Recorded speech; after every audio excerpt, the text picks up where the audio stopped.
আসসালামু আলাইকুম। Recipe by beauty চ্যানেলে আপনাদেরকে স্বাগত জানাই। আজ আপনাদের সঙ্গে শেয়ার করব পটল ও মসুর ডালের খুবই সুন্দর একটা রেসিপি। এই রেসিপিটা যে একবার খাবে সে কিন্তু এটা বারবার রান্না করবে। এই রেসিপিটা মাছ মাংসের স্বাদকেও হার মানাবে। তো অবশ্যই আপনারা স্কিপ না করে পুরো রেসিপি দেখে নেবেন। আশা করছি আপনাদেরকে এই রেসিপিটা অনেক বেশি ভালো লাগবে। তো চলুন কথা না বাড়িয়ে রেসিপি শুরু করি। এখানে দেখুন আমি পটল নিয়েছি। তো পটলগুলো আমি গোটা গোটা রেখেছি, খোসাটা ছাড়িয়ে নিয়েছি খুব সুন্দর করে। তারপরে দুপাশটা এভাবে করে একটু কেটে নিয়েছি। তাতে করে মশলা খুব সুন্দর মতো পটলের ভেতরে ঢুকবে, সেজন্য এইভাবে করে কেটে নিতে হবে।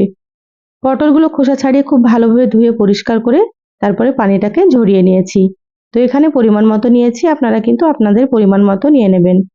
আর এখানে দেখুন নিয়েছি 100 গ্রাম মসুর ডাল।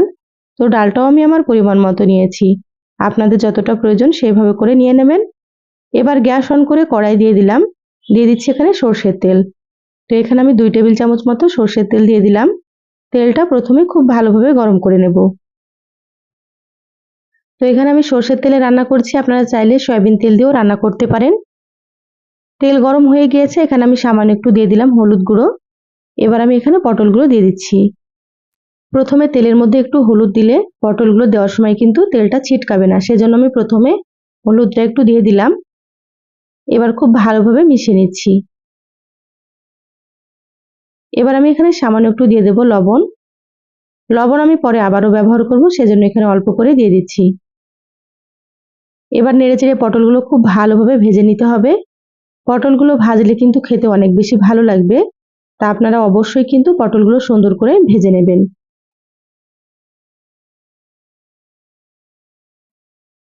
যারা চ্যানেলে নতুন এসেছেন, রেসিপিটা ভালো লাগলে প্লিজ চ্যানেলটা সাবস্ক্রাইব করে চ্যানেলের সাথে থাকবেন। যারা ফেসবুক পেজ থেকে ভিডিওটি দেখছেন, একটা লাইক দিয়ে পেজটা ফলো করে রাখবেন পরবর্তী ভিডিও নোটিফিকেশন পাওয়ার জন্য। দেখুন আস্তে আস্তে পটলের কালারটা অনেকটাই চেঞ্জ হয়ে গিয়েছে, আর পটলগুলো অনেকটাই নরম হয়ে গিয়েছে। এইভাবে একটু সুন্দর করে ভেজে নিতে হবে, তাহলে খেতে অনেক বেশি টেস্টি হবে। দেখুন পটলগুলো আমি লালচে করে ভেজে নিয়েছি, ভাজা হয়ে গিয়েছে। এবার আমি পটলগুলোকে তুলে নেব।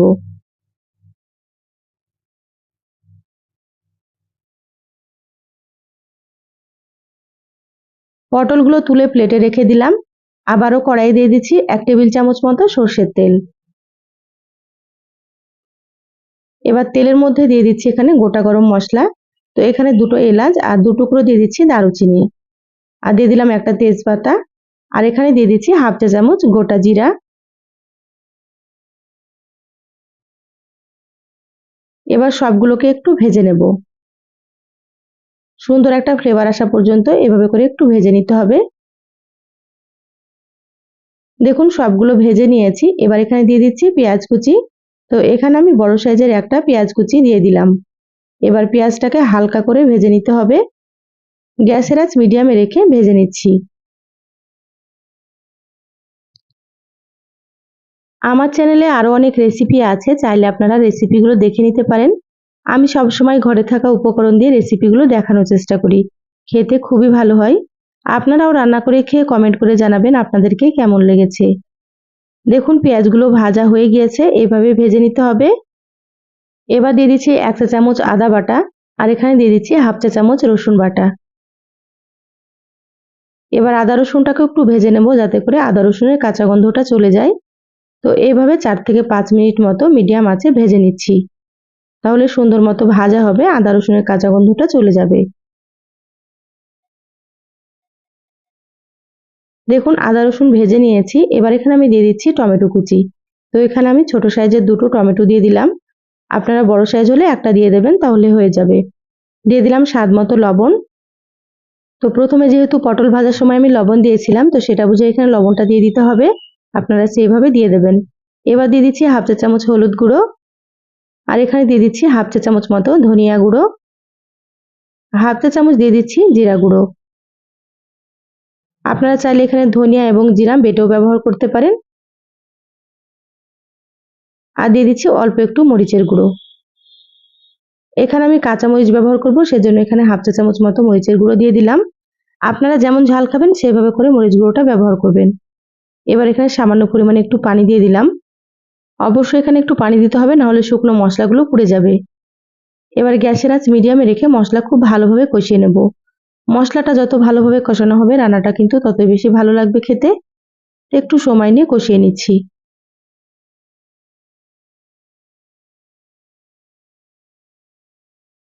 আর আমি এখানে যতটা পরিমাণে রান্না করছি সেই পরিমাপে মশলাগুলো দিয়ে দিলাম। আপনারা যদি এর থেকে বেশি রান্না করেন তাহলে মশলার পরিমাণ আপনারা একটু বাড়িয়ে দেবেন। দেখুন মশলা খুব সুন্দর মতো কষানো হয়ে গিয়েছে, মশলা থেকে তেল ছেড়ে দিয়েছে। এবার আমি এখানে মসুর ডালগুলো দিয়ে দিচ্ছি। তো মসুর ডালগুলো আমি কয়েকবার পানি পাল্টে খুব ভালোভাবে ধুয়ে পরিষ্কার করে নিয়েছি। এবার ডালগুলো মশলার সাথে খুব ভালোভাবে নেড়েচেড়ে একটু মিশিয়ে নেব। এ পর্যায়ে গ্যাসের আঁচটা মিডিয়ামে রেখেছি। মসুর ডালগুলো মশলার সাথে খুব ভালোভাবে নেড়েচেড়ে মিশিয়ে নিলাম। এবার আমি এখানে ভেজে রাখা পটলগুলো দিয়ে দিচ্ছি। পটলগুলো দিয়ে আবারও একসাথে খুব সুন্দর করে মিশিয়ে নিতে হবে। পটল আর মসুর ডালগুলো আমি এইভাবে 2 মিনিট মতো কষিয়ে নিচ্ছি।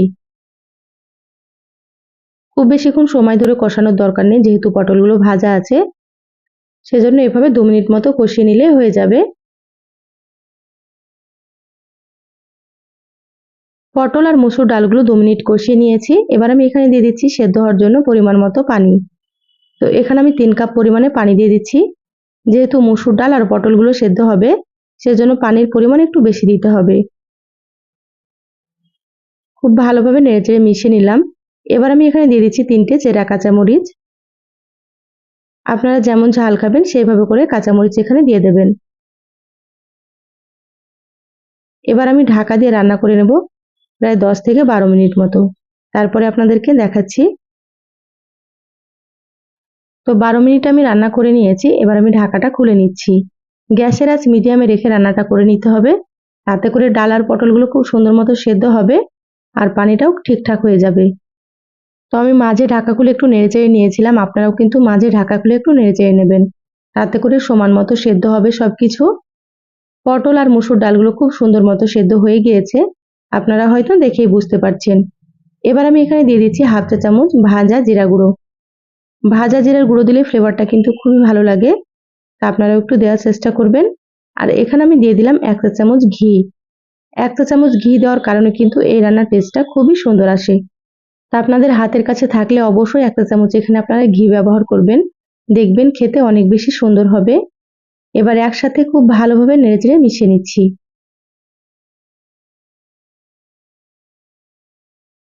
খুব সুন্দর করে নেড়েচেড়ে মিশিয়ে নিলাম। রান্না হয়ে গিয়েছে। গ্যাস বন্ধ করে দিলাম। ঢাকা দিয়ে 2 মিনিট রেখে দেব, তারপরে আপনাদেরকে দেখাচ্ছি। দেখুন 2 মিনিট পর বলে ঢেলে নিয়েছি আর কতটা সুন্দর হয়েছে। খেতে মাশাআল্লাহ ভীষণ টেস্ট হয়। এই রেসিপিটা গরম ভাত, রুটি, পরোটা সবকিছুর সঙ্গে কিন্তু আপনারা খেতে পারেন। এই সহজ রেসিপিটা কেমন লাগলো চ্যানেলের কমেন্ট বক্সে জানাবেন। ভালো লাগলে একটা লাইক দিয়ে যতটা সম্ভব আপনারা ভিডিওটা শেয়ার করে দিবেন। সবাই অনেক বেশি ভালো থাকবেন, সুস্থ থাকবেন। দেখা হবে আবারও কোনো নতুন রেসিপিতে। ধন্যবাদ সবাইকে। আল্লাহ হাফেজ।